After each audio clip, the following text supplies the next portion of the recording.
All right.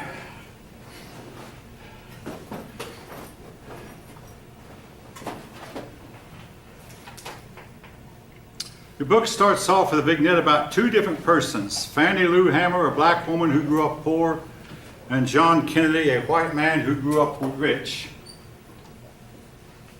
But both groups were demanding their rights. The blacks were demanding theirs, along with a whole lot of other groups. Now, John Kennedy was the second son of his father, and his father, Joseph Kennedy, wanted to be president himself.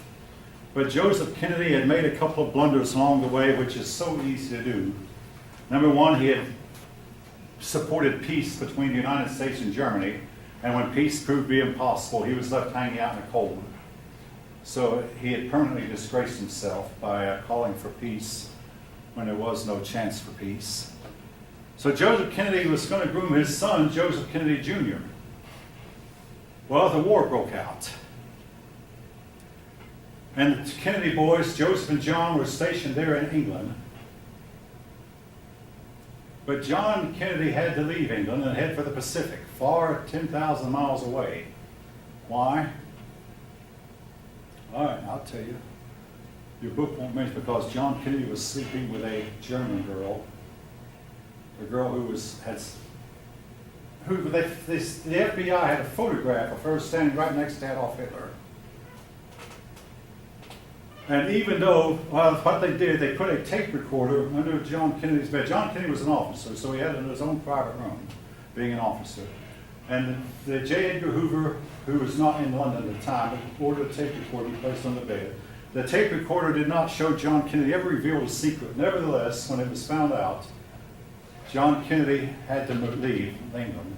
So he secretly shipped off to 10,000 miles away where nobody would know about the incident and started the war career over. Then he became a hero when his ship was hit by a Japanese ship and cut in two.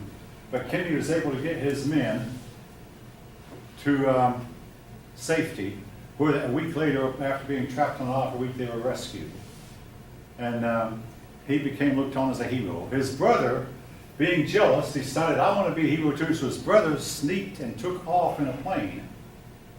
But the plane was shot down by the Americans, who didn't realize that the plane was carrying the ambassador's son. Again, it was all Joseph Kennedy's fault because he had no business commandeering an American plane, but being an officer, he had access to something he should not have even had access to. So Joseph Kennedy was killed in World War II. So then the parents began grooming John, who became a war hero, to be president. John had to spend some time in the hospital because of back issues. It turns out, when the truth finally came out, he actually had been born with Addison's disease, which meant he should never have been in the Army. But I'll say this for him, he lied to get in. Unlike a lot of men who lie to get out, he lied to get in. But anyway, John Kennedy then ran for Congress, ran for Senate, got to be senator. He became close friends with Richard Nixon for a while. Then they went their separate ways. In 1960, John Kennedy was nominated for president, and he ran against Nixon. Folk, more and more, it looks like Nixon won the election of 1960. But Kennedy's father managed to manipulate some votes in the Chicago area. Kennedy's father had close ties to illegal mafia operations. I mean, after all, the man had gotten his millions being a bootlegger. So he managed to wiggle the vote count to where it got his son elected. So Kennedy became president, and Nixon wept. Nixon, as vice president, had to tell the country that his rival had been elected. All this went on about in 1960. Now, to get elected, Kennedy had to choose the most popular man he could as his running mate. Kennedy had a couple of problems. One big problem, he was a Roman Catholic. And I mentioned already there was a strong anti-Catholic sentiment going on in the country throughout much of our history, going all the way back to colonial times. And Kennedy had to overcome this, but anyway, nevertheless, Kennedy overcame it, became president. All right. His first fiasco, right with him, he took office in January. And he made the accusation that our country has grown soft, referring to Eisenhower's inaction and Eisenhower refusing to intervene and Ike refusing to use the army. He said, we're going to get tough. We're going to get tough on the communists. His first fiasco was the Bay of Pigs. Eisenhower began training Cubans to go in and take over Cuba, but Ike left office. So Kennedy became aware of these trainees, so he sent these trainees to Cuba with a promise that once you've arrived, I'll send air support for you and I'll send bombers and we'll help you fight the Castro regime. The men arrived at the Bay of Pigs. The Cubans did not rush to fight with them. The fact that Cubans opposed them, these other Cubans arriving in to take over the country, the Cubans opposed it. Kennedy would not send troops in and would not send any air support like he promised. And the Bay of Pigs became a fiasco, a big defeat for the United States and for the people of Cuba who wanted freedom. To this day, the Cuban Americans hate John Kennedy. Even though it's been a long time ago, but there's still a big Cuban population living in Miami and a Cuban population living around the Florida Keys in the south of, and they hate John Kennedy to this day. His first test as president was a big flop. Then Kennedy went to Europe, and it was learned that Khrushchev would be in Europe at the same time. So yeah, K will meet K. Kennedy begins with a K, Khrushchev begins with a K. They met, and Kennedy later said, that man, he outmaneuvered me at every turn. I mean, Kennedy was younger than Khrushchev's youngest son.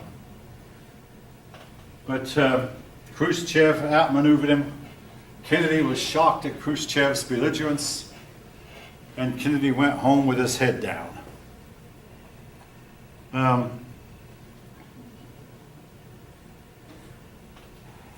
Now, Kennedy, another thing, he's remembered for not being able to get his legislation passed. Now, he had two problems that kept him from being among the top presidents. Problem number one was Bay of Pigs.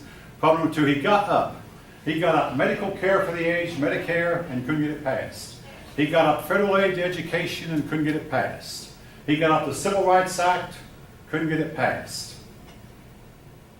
Incident after incident, time and time again, he got up his legislation, and it's his own fault. Now here's what when he took office, a bunch of young men who he'd known from MIT and these Ivy League schools came to Washington to tell those senators what to do, and they resented it. If Kennedy would have used his vice president, Johnson knew how to get things through. Kennedy hated Johnson. Johnson hated Kennedy. This is now known. We didn't know it at the time, but this is now known. Kennedy did not use Johnson, but Johnson could have got all this stuff through. In fact, all these bills did get passed after Kennedy died.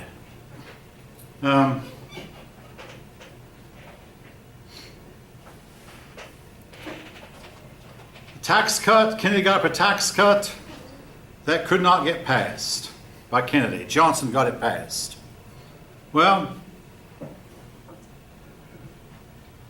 Kennedy felt it was late in 1963. Kennedy saw his popularity slipping, and he realized he had to get Texas, so he had to get Johnson on his side again. So he and Mr. Johnson made an airplane ride to Dallas, Texas. The date was November 22nd, 1963, and every American alive can tell you what they were doing. Yes, I was a freshman in high school. I was 14 years old. I was sitting in study hall when a study hall teacher walked in and said, now something has happened in Dallas. Two men have been shot. One of them might have been a senator, and one of them might have been the president. We don't know what's going on yet. Shortly after, the principal came on with the intercom and said, I'll turn the radio on for you all to hear, those of you who want it. My study hall teacher did, and we all listened. It was on a Friday. We had our first basketball game that night, so we had a pep rally. We went to the pep rally not knowing if the president were alive or not, but in the pep rally, the principal told us, now I hate to tell you this, but the president of the United States is dead. We went home on a bus, the kids, a lot of the kids talked about. The home mother said, did you hear about the president? That night, all that was on the radio and TV stations, all connected to one united network. All of them talking about the president's death. Who, John F. Kennedy? John Kennedy, yes. Died unexpectedly, died suddenly, of assassin's bullet. More than 200 books have been written, a lot of them claiming there was a conspiracy. The official report by Earl Warren is that the assassin acted alone. Lee Harvey Oswald just happened to be at the textbook depository and shot 3 shots, and 2 of them hit the president. Again, folk, each teaches, I go back and forth on that issue. I want to say this. President Trump promised that if elected, he would release the secret documents been held in secret for all these years. He released some of them in 2 releases, but there's still 1,600 pages. I'm not, well, what did he release? He released that we were trying to bump off Fidel Castro. That's an act of war. Well, if he released that, what's he still holding? I mean, why keep it secret if it was just Lee Harvey Oswald pointing a gun at the president, and why keep this secret? There are persons who believe that there was a plot, and some of the people involved in the plot are still alive. Now, there were some things that Lincoln and Kennedy's had in common. Lincoln was elected in 1860, Kennedy in 1960. Both men dealt with the issue of civil rights. Both men, their assassins, were born exactly 100 years apart, in the same year except 100 years later. Both men were known by 3 names, John Wilkes Booth, Lee Harvey Oswald. And if you total the letters of their names, it adds up to 13. Both men had 13 letters. Lee Harvey Oswald, yeah, 13 letters. Same for John Wilkes Booth. Lincoln was killed at Ford Theater. Kennedy was killed in a Lincoln that was built by Ford. Kennedy had a secretary named Lincoln. For many years we were told that Lincoln had a secretary named Kennedy. We searched and searched and found out Lincoln never had a secretary named Kennedy. But Kennedy did have a secretary named Lincoln. Both men were shot on Friday. Both men were shot in the back of the head. A lot of coincidences. And both men had vice presidents named Johnson. A lot of coincidences, a lot of similarities between the two. Anyway, was it a conspiracy? And again, folk, this is something that is just not easy to determine. Okay, Johnson took over. He got his legislation passed that Kennedy could not.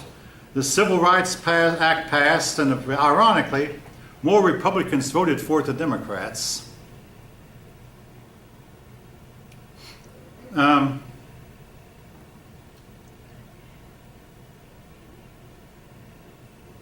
Johnson passed a law that gave, for the first time in history, gave federal money to education. You all know what I think of that. American education went downhill when the federal government got involved.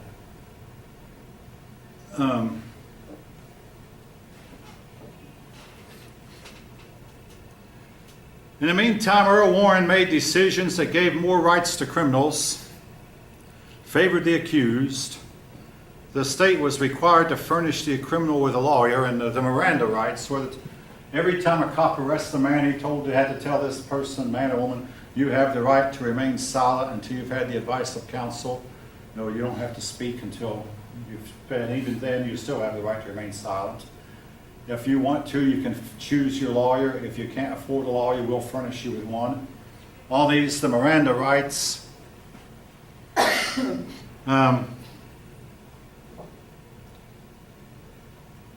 Persons who were wiretapped were to be freed. Persons who were arrested illegally were to be freed. The Supreme Court outlawed Bible reading and saying the Lord's Prayer in public schools. again, folk, public education went down the tubes from that time forward. Sit-ins where that black people would go to restaurants, all white restaurants that wouldn't serve them, and just sit there and basically destroy this white business unless the whites decided to wait on the blacks. Sit-ins were, and a lot of white people took part in the sit-ins because a lot of whites favored favored the blacks. Freedom riders were beaten up. Robert Kennedy, Attorney General, sent marshals to restore order. Martin Luther King went to Washington, and you'll hear this played every time King's birthday is celebrated on a Monday in January. I have a dream where that all white and black children can play their games without discrimination. I have a dream speech. There was a march from Selma to the state capitol, and yes, I remember this. Selma, Alabama to the Alabama's capital, Montgomery. The blacks marched, demanding their rights. President Johnson called out the National Guard to protect the marchers. In the meantime, the FBI, led by J. Edgar Hoover, there have been more than one movie made about him, but anyway, J. Edgar Hoover began spying on Martin Luther King. He accused him of being a communist. What we do know is Martin Luther King was close friends to Nelson Mandela, and Nelson Mandela definitely had communistic leanings. I'll leave each of you to decide for yourself about King, but the FBI began spying on King, trying to find dirt on him.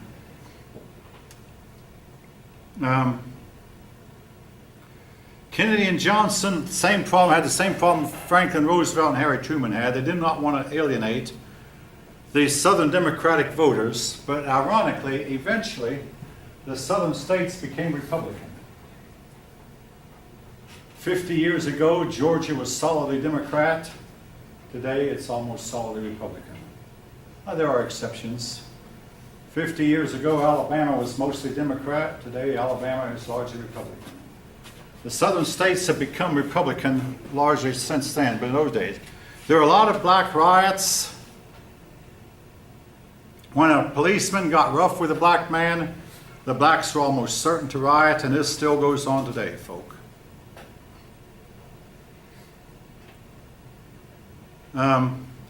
In April 1968, April 4th to be exact, I was a freshman in college. Martin Luther King Jr. was assassinated. Rioting followed. All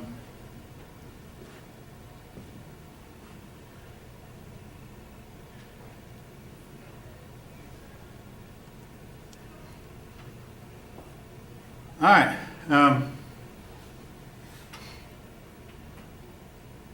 In the meantime, there was the American Indian Movement called AIM, trying to address the problems of Indians. Let's see, I should have right.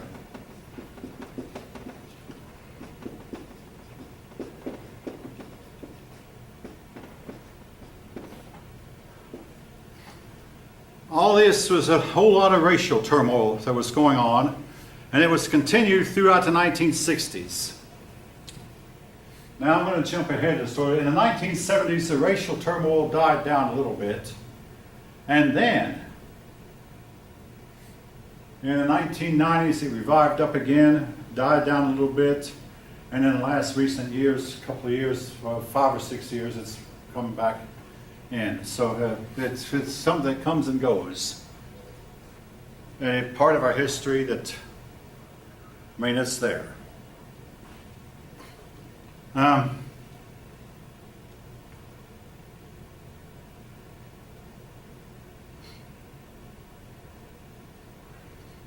Now, the Civil Rights Act of 1964 did not just deal with blacks, but also dealt with women. It gave women more rights also than had been before. Now, eventually, Title IX was passed, which even gave even more rights to women. I was teaching in public school with the time Title IX, and we had to, if we had a men's basketball, a boys basketball, we had to have a girls basketball team. If we had a Even though somehow or another we never got a girls' football team. If in case you're wondering why, football is extremely expensive. Extremely.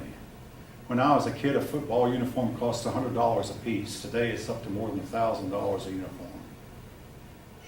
And as far as I know, no high school has a women's football team.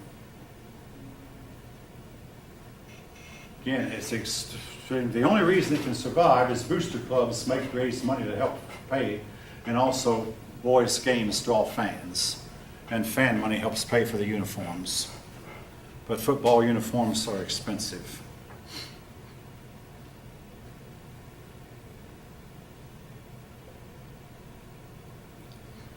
Discrimination against housing. A lot of blacks resist. They say when a black family moves into our neighborhood, the value of the property goes down. This, I don't believe, is any longer true. Most neighborhoods today are integrated. Even though I have heard there are some in the neighborhoods in the South that are still highly segregated. If you know of one, I'm sure there are some.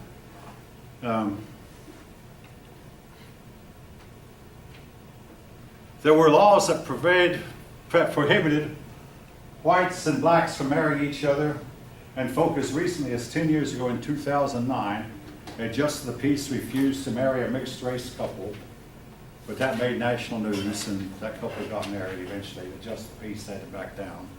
But for many years, there were laws that said that whites and blacks could not marry each other. Why were there laws against that? Okay, you have to, I'm old enough to understand, I did not grow up in the South, but there was a mindset that there should not be mixing of the races. It was in your mind. Now, and again, in no way am I saying it was right. But it was just, their mindset was, so we want to keep the blacks black and keep the whites white. Within that mindset, what would be wrong with the mixing? Like, why, in that mindset, did they not want Okay, well, you're forcing me to give answers that I don't really want to give, but, okay, well, they believed that some races were better than others. Okay, that's not the answer I'd like to give, but since you ask, it was their belief. And you can't get away with it, folks. They actually believed it strongly, that the white race was better, the white race is superior, and it should not be mixed with the black race. Isn't that what Adolf Hitler? That's exactly. Adolf Hitler sterilized a lot of blacks. Adolf Hitler had to sit and watch during the 1936 Olympics when a black runner outdid his white runners, Jesse Owen by name, when a black boxer, Joe Louis, beat the German Max Schmeling. Schmeling won the first fight, and Joe Louis came home pretty badly banged up, but they persuaded Louis to fight again. Louis was a black man. He beat Schmeling the second fight, so they had a third rematch, third time. Louis won that one. Again, Schmeling was the German, white Aryan. But again, folks, you have to know this in order to understand why the tensions were. And it's like I explained to a young black girl in my classes several years ago. I said, don't you ever believe as John Calhoun believed, but to understand why he acted, instead of thinking that you have to put yourself in his shoes and temporarily pretend you're him. And that temporarily pretend you believe as he did. But then I said, then get back and don't ever act. And again, John C. Calhoun believed that the blacks were inferior and would never amount to anything. It could only be used as slaves. This is simply a fact, and you can look it up. And this explains why he acted the way he did. And this attitude prevailed in the South for many, many generations, long after the Civil War was over. Again, you might tell me, Adolf Hitler believed this. Yes, that's true. And I'll tell you what fostered racism more than anything else was Charles Darwin. Charles Darwin actually came out and said in plain English, yes, he was an Englishman, that the white race was superior and the white race was going to propel mankind to a higher level of evolution. And the blacks were only going to drag every level down. Now, folks, again,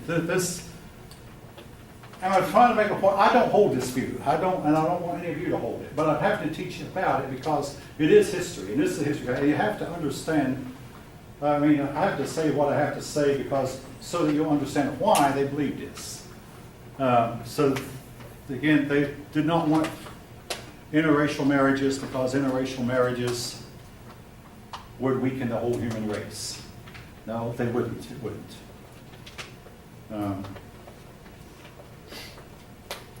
On a personal note, one of my daughters liked a black man for a couple years, but that fell through with. We told her, hey, that's okay, go right ahead.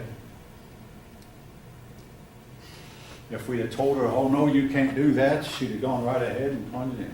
But tell her, hey, right ahead, I mean, they're as good as we are, maybe even better in some ways, it's okay. But it didn't work. All right. In addition to the blacks and Indians, Latinos and Chicanos struggled for, because Chicanos were people from south of the border. And their lot improved somewhat. That's interesting because today these people from this part of the world are still making a lot of news. All right, students. The Students for Democratic Society was formed, the SDS. A lot of college students were in a state of rebellion during this time. They were protesting poverty. They were protesting the Vietnam War, and in some cases even protesting racism. But they were getting involved trying to tell their parents there's a better way to live than the way you're living. And now eventually the student movement quietened down. And college students, and also something else. As they started examining just which students were leading all the rebellions, they determined that it's out-of-state students mostly who lead the rebellions and who organize the rebellions. So colleges started charging a much higher fee for out-of-state students than they did. Yeah, you have the same problem. Same problem I have. Same problem I have.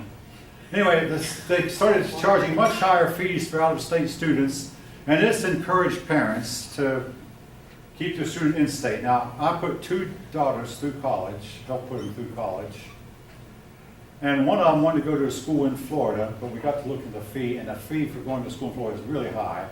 My 2 daughters have been born in Georgia, lived in Georgia all their life. They could only claim residence in the state of Georgia. But had they gone to a school out of state, it would have been extremely expensive. More than I could have afforded, quite frankly. But they went to Georgia, and both of them graduated. My son elected not to go. Now,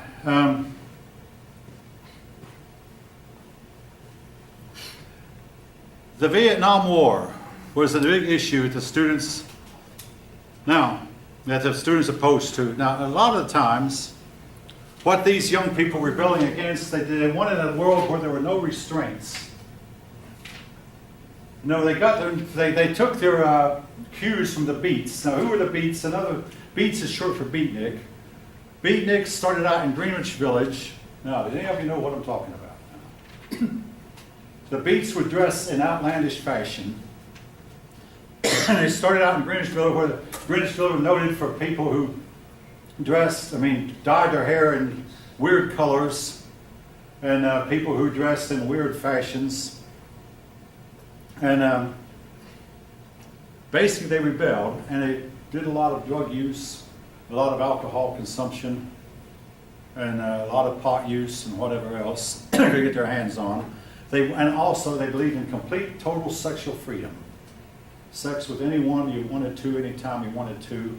And the hippie movement came from the Beats. But the hippies said, oh no, we're not Beats, we're separate from the Beats, but then they got a lot of the cues. Now again, when I say hippie, do any of you know what I'm talking about? One of you. The hippies wore their hair long, tended to be long-haired people. And they also rebelled by not taking a bath. And you could smell them before you got close to them in a lot of cases. They didn't want to take a bath. Now again, most of you forgot, because the hippie movement and beat movement died largely in the 1970s. They were responsible for spreading a lot of venereal diseases, including syphilis and gonorrhea, again, due to their licentious lifestyle. But they wanted complete freedom from all restraints. particularly in the area of sex and drugs. And they also were against war. One of the favorites say, make love, not war. Each of you can decide here what you think about them, but I will say this, the movement mostly died. They announced private property and shared everything. And in 1969, folks, 50 years ago in August, and believe it or not, personally I was totally unaware of it. 1969, the Woodstock event occurred, where that more than 200 or so thousand of these kids got together and camped outside and engaged in complete, total, free of all restraints licentiousness. They played a lot of rock music, engaged in a lot of sexual activity, oftentimes out in the open or close to being out in the open. This occurred in, I see one of you probably heard of the incident. This occurred in Woodstock in 1969. I myself was busy working my way through college. I was between my junior and senior years of college. And it was totally, but then I'm reminded of it, especially this year, because this year is going to be the 50th anniversary. So when August rolls around, you hear some reference to Woodstock. At least, you know, your teacher made mention of it. Woodstock. Not that I agree with anything that went on there, I don't. But they shared everything. They renounced private property. Basically, all right, well, they were what shall I say about them? They were known for their rock music, blue jeans, and long hair. Folk, when I was a kid, wearing blue jeans was a sign of poverty. And I was ashamed of the blue jeans I had to wear. Especially when I'd try hard to not wear blue jeans with holes in them, and my mother would try to carefully patch them. Today, young people will pay $100 for blue jeans that already have the holes in them, when you could buy a brand new pair for maybe as little as $18 or $19, and hell, they get the holes soon enough. Believe me, if you wear them long enough, they'll get holes in them. But, and of course, I'll say this, a lot of your teachers, male teachers, come to teach college in blue jeans. When I was younger, our teachers wore a suit and tie. I cannot bring myself to wear blue jeans and tennis shoes in front of a college class. To me, it's still unprofessional, but a lot of the teachers here do it. I don't.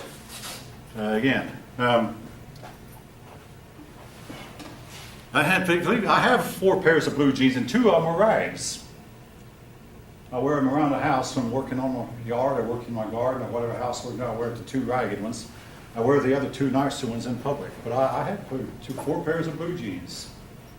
And like I say, but I don't wear them here. That these kids wanted no restraints. They were known for their long hair. And the blue jeans and long hair and rock music was to remain long after the hippie movement died. The hippie movement only lasted about 4 or 5 years, beginning around 1963, but 1970 the hippie movement was all but dead. Again, it had the seeds of its own destruction. But what happened to a lot of hippies?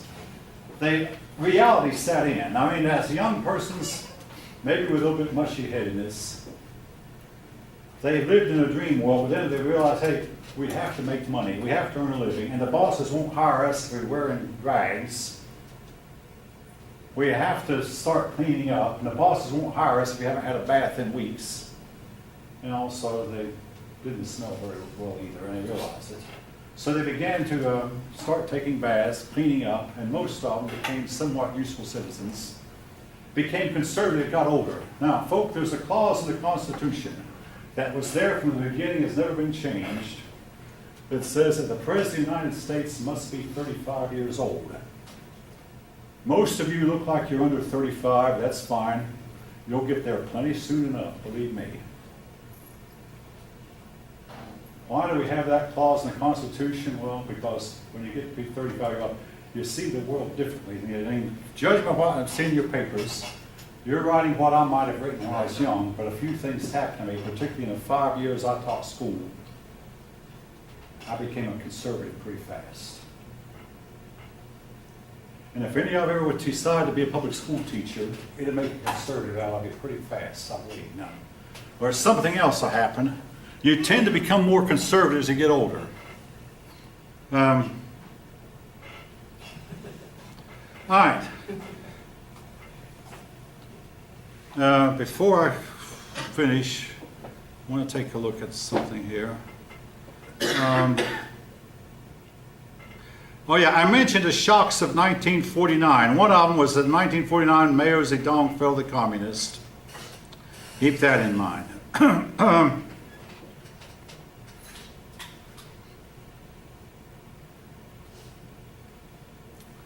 And oh yeah, I mentioned in 1946 we granted independence to the Philippines. All right. Now, folk.